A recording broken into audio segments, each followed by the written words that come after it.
कि चांद पे पहुंच गए हैं, मंगल पे जाने की तैयारी कर रहे हैं।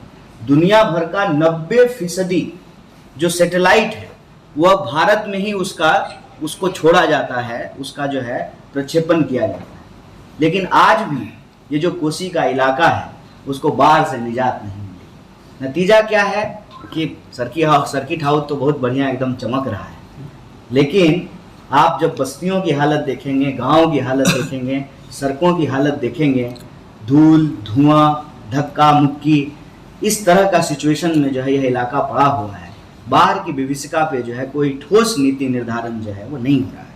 साथ ही साथ आज एक प्रतिनिधि मंडल हम लोगों से आकर के मिला और आप लोगों ने सुना होगा कि सरकार कुछ दिन पहले यह आह्वान की कि बिहार के जो पढ़े लिखे टेक्निकल नौजवान हैं अब उनको बिहार में ही नौकरी मिलेगी।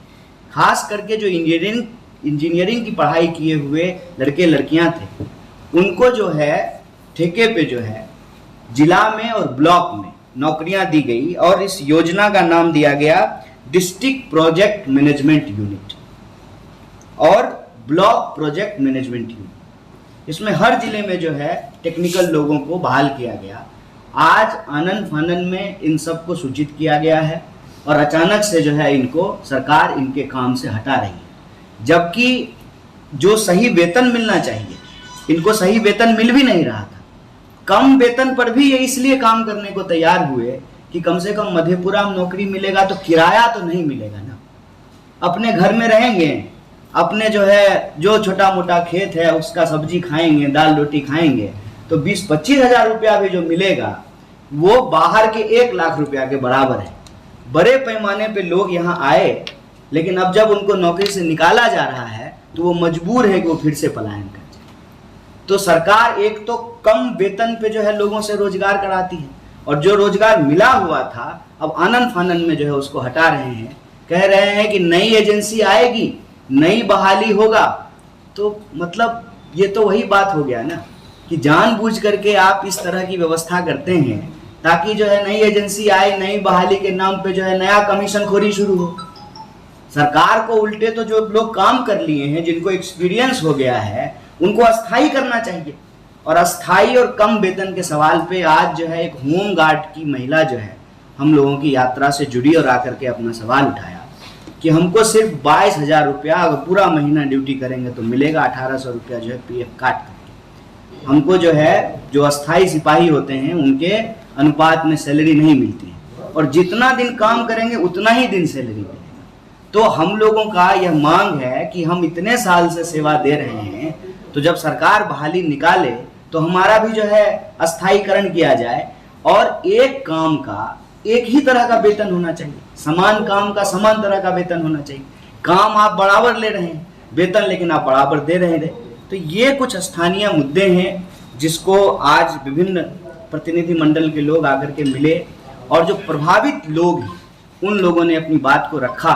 तो यात्रा के संबंध में मैं आखिरी बात यही कहूँगा कि यह यात्रा बिहार के प्रभावित वर्ग की यात्रा है, चाहे वो नौजवान हो, विद्यार्थी हो, किसान हो, मजदूर हो, महिला हो।